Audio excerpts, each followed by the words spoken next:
So now let us discuss impartiality and non-partisanship. In the last session, we discussed about integrity. बघा integrity कशी आणायची ना हे important आहे. Please by heart this solutions.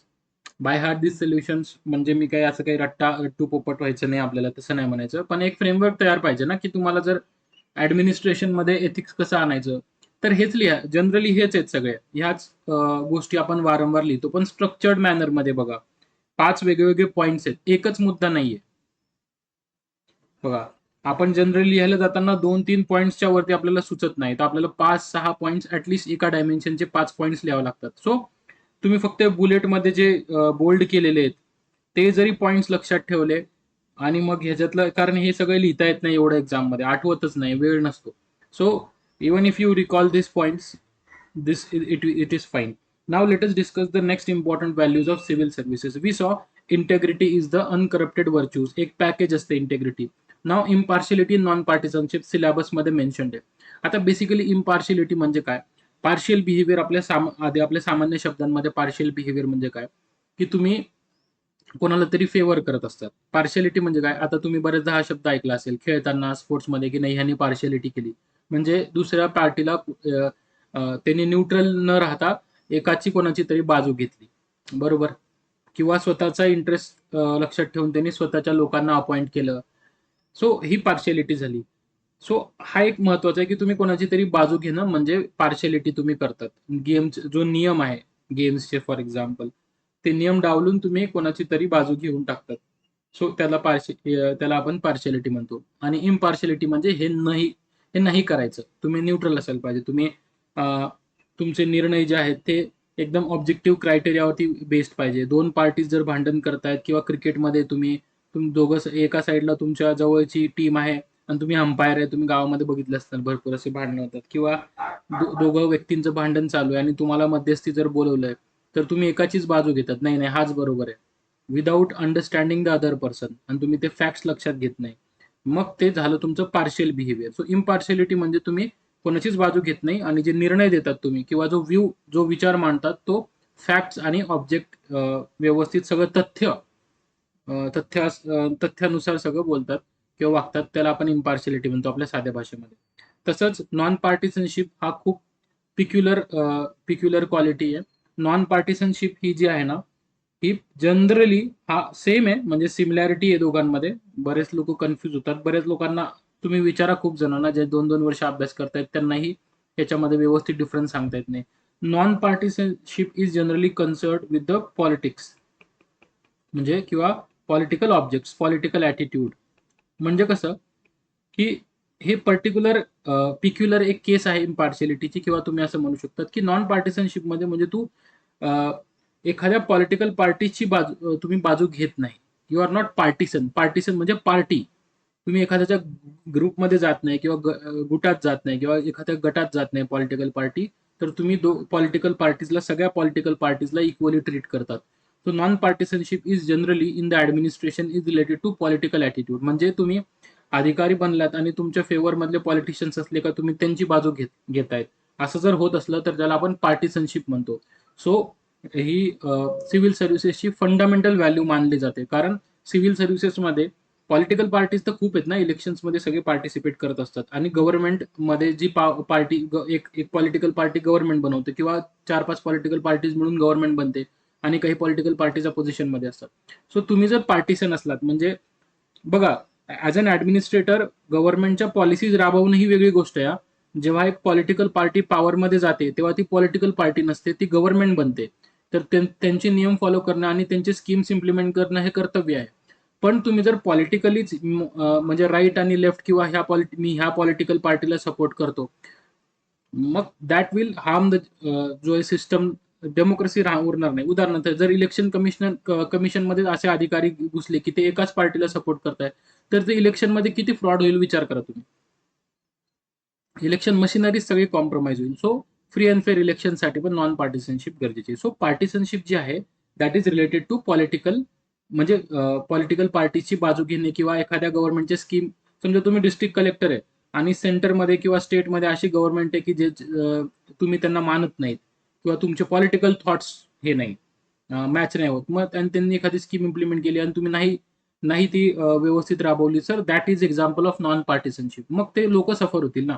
So as an officer तुमची जबाबदारी आहे, कुठलीही पॉलिटिकल पार्टी असू द्या, तुमचा स्टँड न्यूट्रल असला पाहिजे. तुम्ही बाजू नाही घेतली पाहिजे ऑफिशियल कॅपॅसिटीमध्ये. म्हणजे याचा अर्थ असं आहे का, की तुम्हाला वोटिंग राईट्स तर आहे, म्हणजे वोट करताना तुम्ही कोणाची बाजू घेऊ शकतात, कुठल्याही पार्टीला वोट देऊ शकतात, ते तुमच्या पर्सनल कॅपॅसिटीमध्ये आहे. पण ॲज अन ऑफिसर तुम्ही कोणाची बाजू घेऊ शकत नाही. So this is non partisanship. So difference थोडा लक्षात आला. आता बघा डेफिनेशनहून अजून लक्षात येईल इम्पार्शियलिटी आणि नॉन पार्टिसनशिप मध्ये डिफरन्स बघा.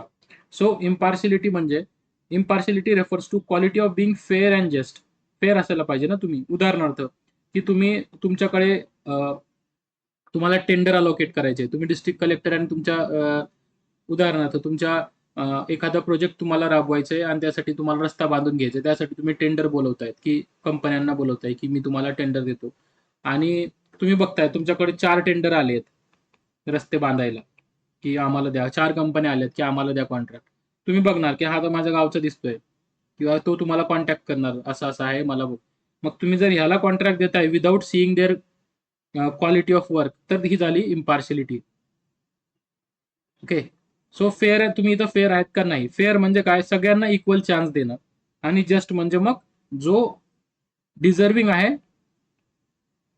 त्यालाच कॉन्ट्रॅक्ट देणं. डिझर्विंग म्हणजे प्रशासनासाठी पण परवडलं पाहिजे आणि क्वालिटी उत्तम काम झालं पाहिजे. सो हे महत्वाचं. सो फेअर आणि जस्ट असला पाहिजे. ट्रीटिंग ऑल इंडिव्हिज्युअल्स बघा and groups equally. You should treat all the individuals equally and without favouritism or bias. So he definition पाठच झाली पाहिजे. मी खूप लिमिटेड गोष्टी पाठ करायला लावतो एथिक्समध्ये, त्याच्यातली ही डेफिनेशन आहे. प्रत्येक डेफिनेशन पाठच पाहिजे. पाठच मी जनरली वापरत नाही खूप गोष्टीमध्ये, पण इथे मला वापरावं लागते, कारण डेफिनेशन्स आठवत नाही परीक्षेमध्ये आणि मग काही लिहून येतो आपण.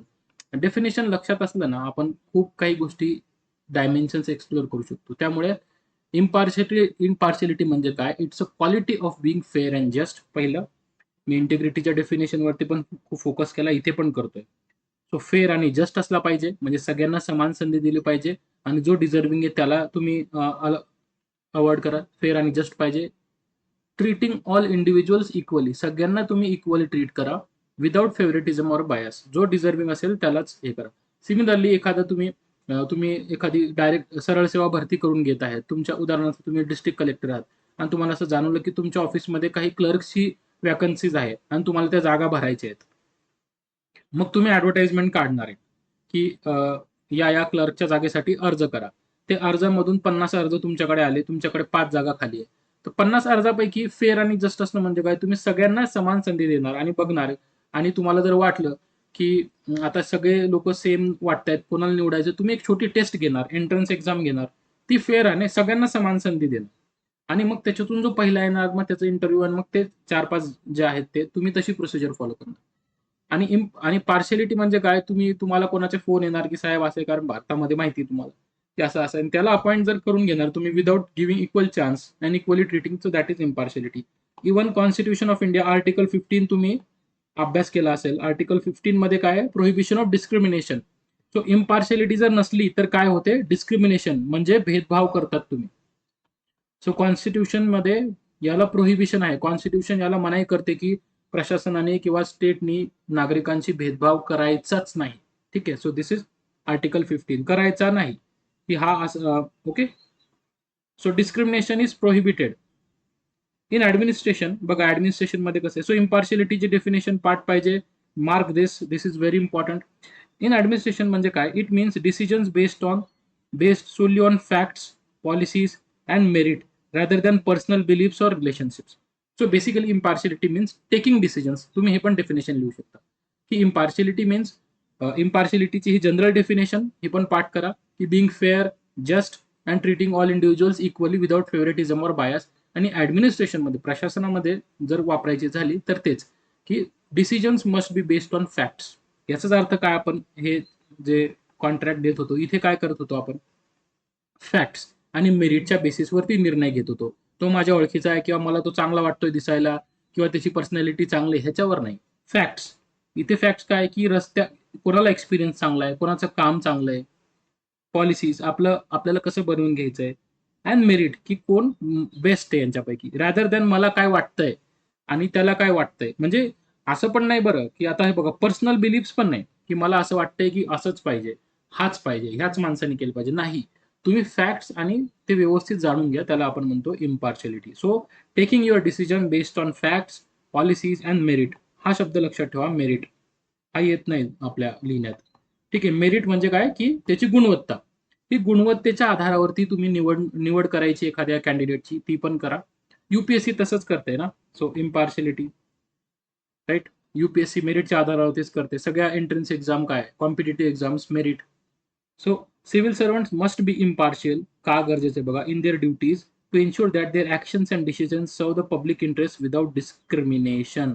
हा शब्द आला पाहिजे इम्पार्शियलिटीमध्ये, याला पण हायलाईट करा. डिस्क्रिमिनेशन हा शब्द आला पाहिजे.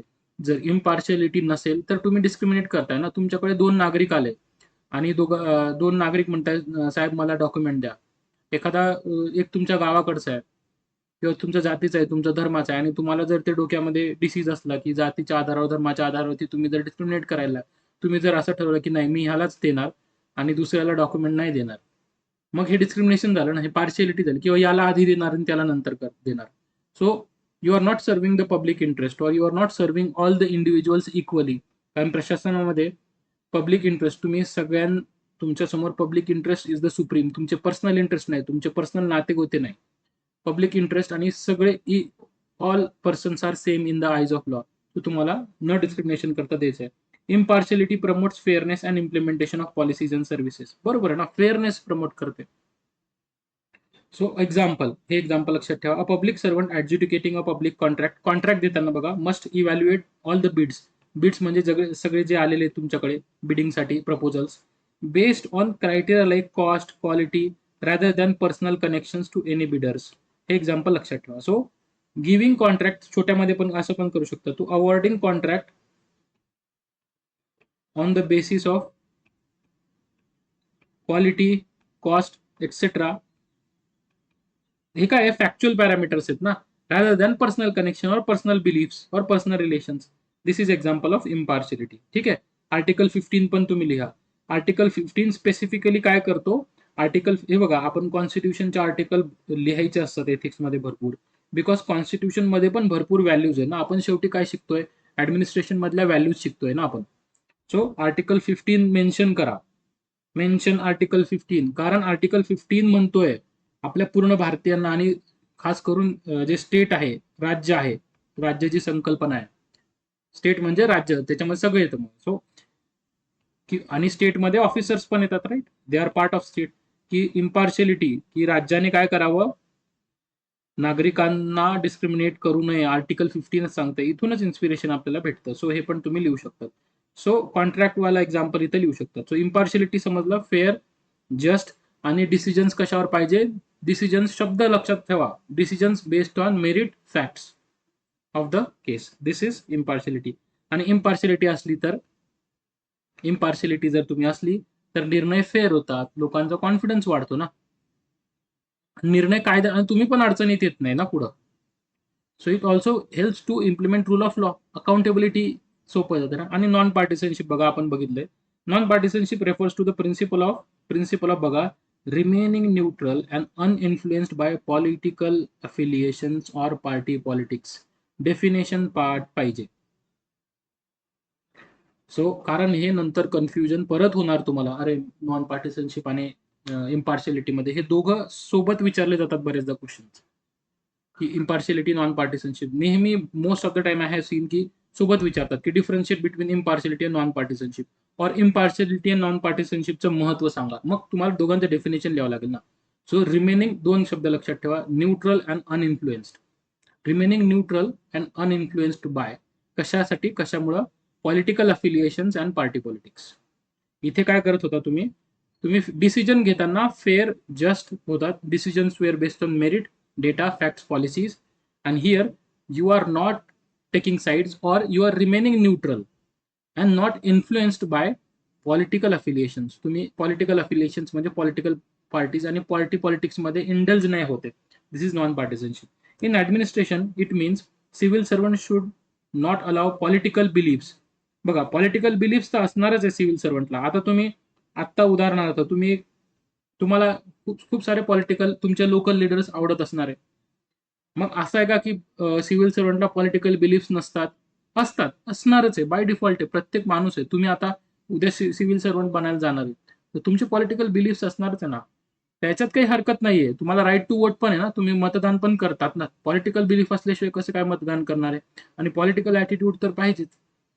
Positive political attitude, democratic attitude. पण ते पॉलिटिकल बिलीफ जे आहेत, you should not allow your beliefs to affect your work or decision making.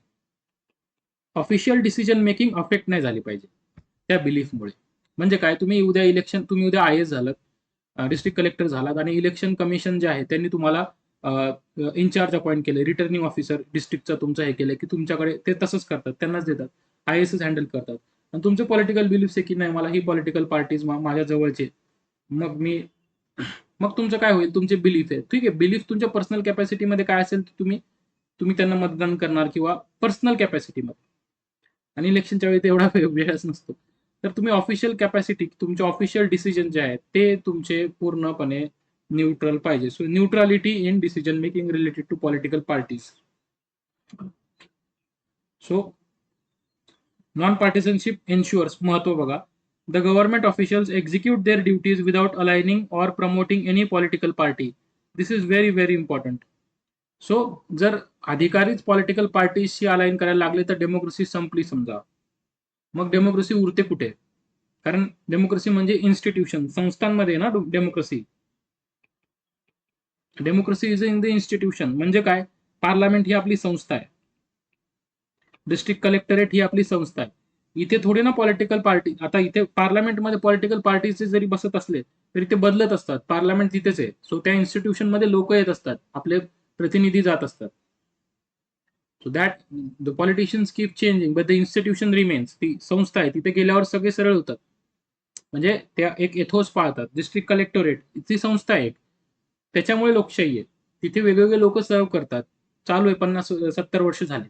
So ती संस्था ती प्रोटेक्ट करायला पाहिजे. सो इन्स्टिट्यूशनल इंटेग्रिटी जी आहे, लोकशाही काय, ही संस्था आहे, इलेक्शन मशिनरी ही संस्था आहे, ती चालेल तरच म्हणून इलेक्शन चालतायत. आणि ती जर पॉलिटिसाइज झाली तर सगळं मग संपलंय समजा. So the government officials should execute their duties without aligning or promoting any political party. Language बघा, सिम्पल लँग्वेज आहे, हे आठवत नाही एवढं, पेपरमध्ये कीवर्ड्स आठवत नाही, त्यामुळे जिथे तुम्हाला वाटलं की हा मला महत्वाचा आहे हे मला आठवणार नाही, so without aligning to any political party पाठ करा, काही काही फ्रेजेस पाठ करू शकता. दिस प्रिन्सिपल्स इज एसेन्शियल बघा for maintaining integrity of public administration, fostering public confidence. तरच पब्लिक कॉन्फिडन्स येणार आहे ना, नाही तर पब्लिकला वाटेल अरे अख्खी इलेक्शन मशिनरीज यांनी हायजॅक केलेली आहे, काय फायदा आहे, मग कॉन्फिडन्स लूज होणार, मग ऍटिट्यूड बघितला आपण, पब्लिकचा अधिकाऱ्यांप्रती निगेटिव्ह ऍटिट्यूड होणार, मग त्या ऍटिट्यूडनं ते जे डिफरन्स आहे दोघांमध्ये तो वाढणार. उदाहरणार्थ बघा, an election commissioner tasked with overseeing fair elections must remain non partisan by not showing favoritism towards any political parties or candidate. Right, you should not show favouritism म्हणजे पॉलिटिकल न्यूट्रलिटी. इथे तुम्ही TN. Seshan यांचं example लिहू शकता. Example, T N. Seshan.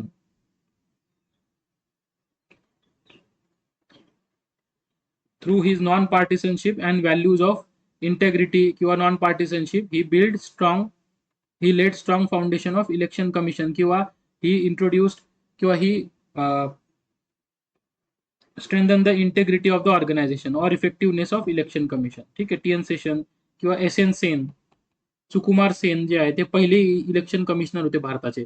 त्यांनी non partisanship दाखवून भारताची strong foundation, he laid strong foundation of India's democracy. या दोघांचं एक्झाम्पल लिहू शकता तुम्ही इथे. एस.एन. सेन, ठीक आहे, ते पहिले इलेक्शन कमिशनर होते भारताचे, तर त्यांचं पण चांगलं उदाहरण आहे. टी.एन. सेशनचं पण लिहू शकता तुम्ही. सो नॉन पार्टिसनशिप तुम्हाला आलं लक्षात. नाव आता बघूयात आपण डिफरन्स. डिफरन्स सोपं आहे आता समजायला बघा. Difference is very easy to understand.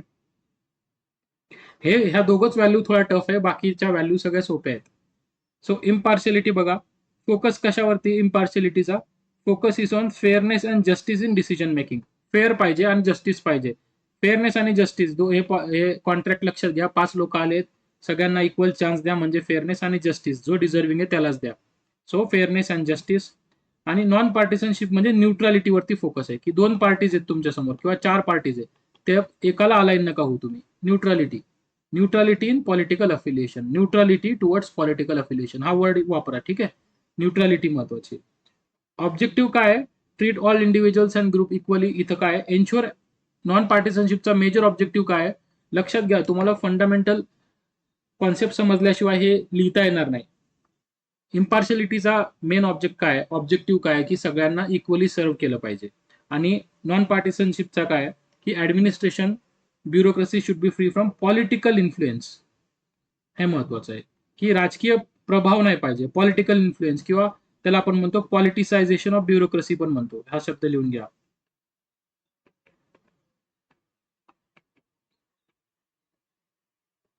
म्हणजे ब्युरोक्रेसी किंवा कमिटेड ब्युरोक्रेसी पण म्हणतात त्याला. जर पॉलिटिशियन्स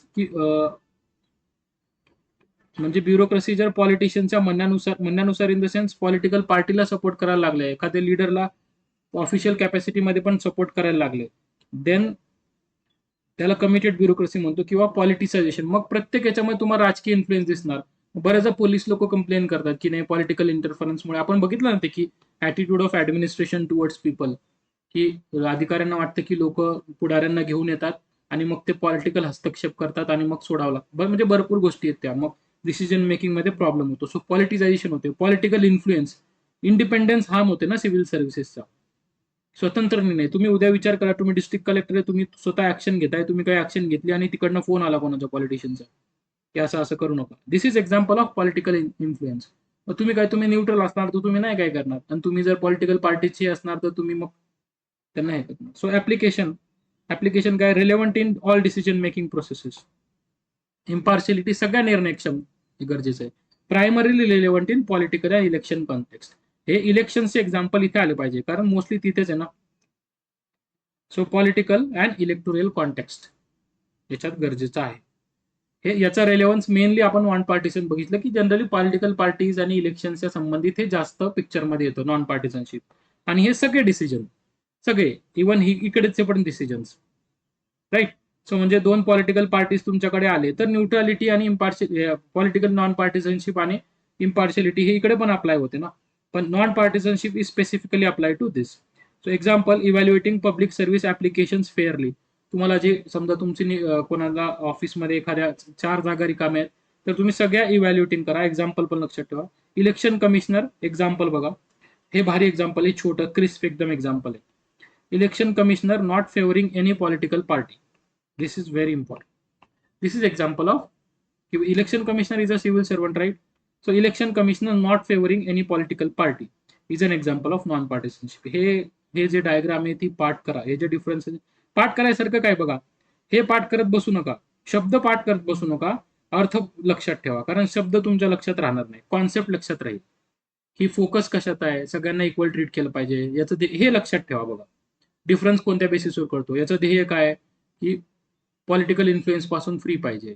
ऍप्लिकेशन कुठे, पॉलिटिकल आणि इलेक्शन्स मध्ये याचं जास्त ऍप्लिकेशन होते, हे सगळ्या डिसिजन मेकिंग मध्ये. ठीक आहे. सो आता सिग्निफिकन्स काय आपल्याला माहिती आहे, की ह्या दोघं व्हॅल्यूज काय महत्वाचे आहे. आता तुम्हाला आला असेल लक्षात. बघा, इम्पार्शियलिटी, नॉन पार्टिसनशिप सेमच लिहू, की जर इम्पार्शियलिटी राहिली तर सगळ्या लोकांना इक्वल ट्रीटमेंट मिळेल. कॉन्स्टिट्युशनल आर्टिकल 15 अपहोल्ड होतो. So this is also significance ना. जजमेंट जे असते, जस्टिस डिलिव्हर होतो, मेरिट वरती होते, त्यामुळे प्रशासनाचं भलं होतं. Avoiding conflict of interest. Conflict of इंटरेस्टचा अर्थ मी तुम्हाला त्या दिवशी सांगितला होता. कॉन्फ्लिक्ट ऑफ इंटरेस्ट म्हणजे काय, शब्दामध्ये काय आहे बघा. कॉन्फ्लिक्ट शब्दाला जर फोडला आपण, तर कॉन्फ्लिक्ट म्हणजे दोन गोष्टींमध्ये वाद. इंटरेस्ट म्हणजे इंटरेस्टचा वाद आहे हा बेसिकली. इंटरेस्ट कोणते, दोन प्रकारचे इंटरेस्ट, तुमचे पर्सनल इंटरेस्ट आणि ऑफिशियल ड्युटी. म्हणजे तुम्ही कॉन्ट्रॅक्ट देताना तुम्ही एक टेंडर काढलेलं आहे, की 4 लोकांनी मला म्हणजे कॉन्ट्रॅक्ट काढलाय रस्ता बनवायचा, आणि तुमचे नातेवाईकच तुमचा नातेवाईकच आलाय. मग आता काय बघा, तुमच्या पर्सनल लाईफमध्ये हा तुमचा नातेवाईक आहे किंवा तुमचा भाऊच आहे, मग त्याला कॉन्ट्रॅक्ट द्यायचा का इक्वली द्यायचा, हे आता हा पर्सनल इश्यू झाला तुमचा. सो तुमचा पर्सनल पण इन्व्हॉल्ड येतं आणि तुम्हाला ऑफिशियल पण डिसिजन घ्यायचे. So this is conflict of interest. मग हे सोडवायला मदत करते इम्पार्शियलिटी. तुम्ही जर इम्पार्शियल असणार तर तुम्हाला काही फरक नाही पडणार, की ठीक आहे जो असेल तो असेल, मी सगळ्यांना इक्वली ट्रीट करणार. So this is significance of impartiality. ठीक आहे, कॉन्फ्लिक्ट ऑफ इंटरेस्ट समजलं की दोन इंटरेस्ट तुमचे कॉन्फ्लिक्ट, मग हे सोडवायला आपल्याला मदत करते किंवा avoiding conflict of interest situation. आणि तुम्ही जर अडकला तर तुम्ही मग नंतर तुम्हाला प्रॉब्लेम होऊ शकतो, तुमच्यावर इन्क्वायरी होतील. So avoid it, better avoid it. आणि इंटिग्रिटीमध्ये आपण बघितलंय ना की the best first step to ensure integrity is, first step काय आहे बघा, सोल्युशन मध्ये बघितलं होतं बघा, फंडामेंटल ड्युटी, बघा बघा, fundamental rule for maintaining integrity in the civil services is to avoid situations which may give conflict of interest situation. So conflict of interest ला जे आहे, कॉन्फ्लिक्ट ऑफ इंटरेस्ट सिच्युएशन्स होणार नाही असंच तुम्ही एन्श्योर करा. सो इम्पार्शियलिटीमुळे इंटिग्रिटी पण ensure होते. सो म्हणून हे इम्पॉर्टंट आहे. मग तुम्ही हे पण लिहायला पाहिजे की इम्पार्शियलिटी ऑल्सो एन्श्योर्स इंटिग्रिटी, कारण तुमचे निर्णय रूल ऑफ नॉनुसार होतात. ट्रान्सपरन्सी आहे ना, ट्रान्सपरन्सी येते ना, ह्या पाचही जणांना कळेल की तुम्ही कोणत्या बेसिसवर निर्णय घेतला. So it helps to ensure transparency. म्हणून इम्पार्शियलिटी ऍडमिनिस्ट्रेशन मध्ये इम्पॉर्टंट आहे. आपण तेच बघतोय की इम्पार्शियलिटी. ठीक आहे. So this are principles of impartiality.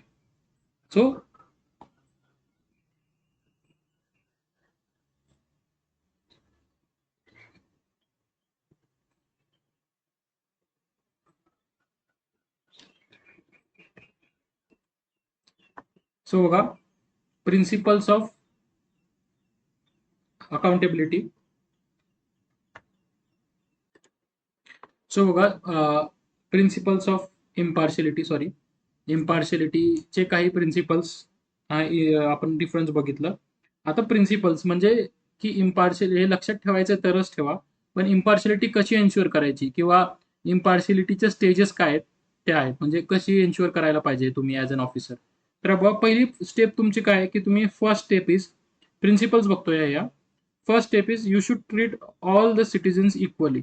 First पहिली पायरी आहे की सगळ्यांना इक्वल ट्रीटमेंट देणे. तुम्ही याला डायमेन्शन्स पण म्हणू शकता इम्पार्शियलिटीचे, किंवा प्रोसेस पण म्हणू शकता की इम्पार्शियलिटी फॉलो करताना कोणते कोणते स्टेजेस तुम्ही पाळायला पाहिजे. लक्षात पाठ नसलं तरी चालेल, फक्त समजून घ्या की तुम्ही ऑफिसर आहे, तुम्हाला इम्पार्शियल डिसिजन कसं घ्यायचंय. तर तुमच्या समोर 4 लोक बसले तर आणि 4ही कॅन्डिडेट्स समजा तुम्हाला इंटरव्ह्यू घ्यायचे, तर इक्वली ट्रीटमेंट पहिलं प्रिन्सिपल आहे की सगळ्यांना समान संधी द्या, इक्वल ट्रीट करा. दुसरं, जे पण निर्णय घ्यायचा आहे, the judgment must be based on merit and facts. It should be based on merit and facts. Okay, तुमचं कुठलंही जजमेंट असेल.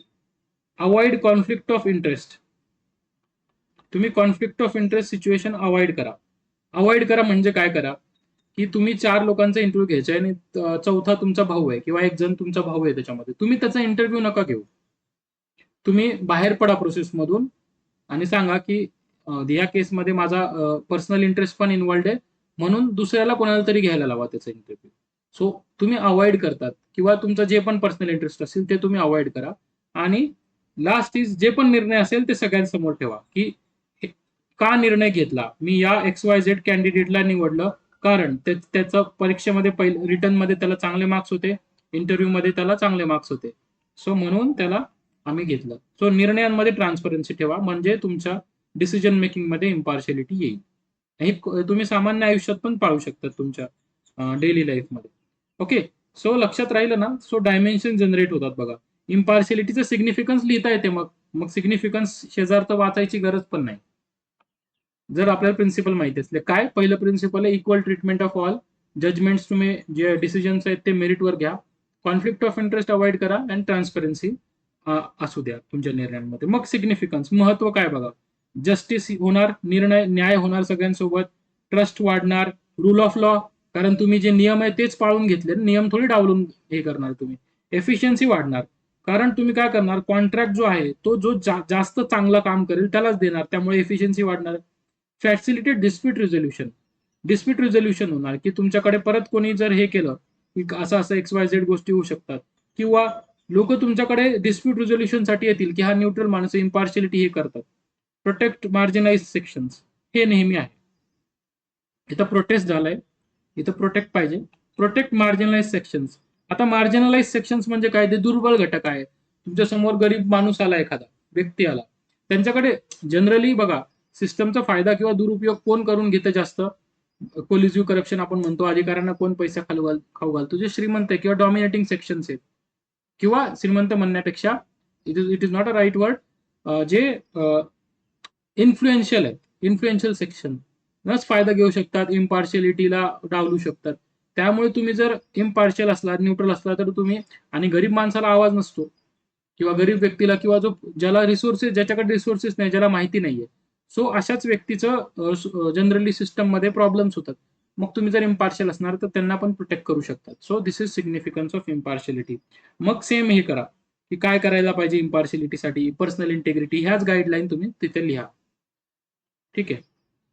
हाऊ टू एन्श्युअर इम्पार्शियलिटी, थोडंफार चेंजेस करून हेच लिहा, कारण प्रत्येक याच्यामध्ये मी सोल्युशन देत गेलो तर खूप वाढेल ते, आणि गोष्टी लक्षात नाही राहणार. ह्याच पर्सनल इंटिग्रिटी, ट्रेनिंग द्या इम्पार्शियलिटीची, इंटरनेट आयसीटीचा उपयोग करा. आता आजकाल काय झालंय, चांगले एक्झाम्पल बघा इम्पार्शियलिटीसाठी, की आयसीटी किंवा ऑनलाईन बिडिंग करतात आजकाल. ऑनलाईन बिडिंग म्हणजे हे जे सगळी बिडिंग होते, कॉन्ट्रॅक्ट अलोकेशन सगळं ऑनलाईन होते. दिस इज एक्झाम्पल की तिथं अधिकाऱ्यांचा रोलच नाहीये. ठीक आहे. So this is impartiality and non partisanship. Okay. So now let us see different दुसऱ्या व्हॅल्यूज बघू आता पुढच्या.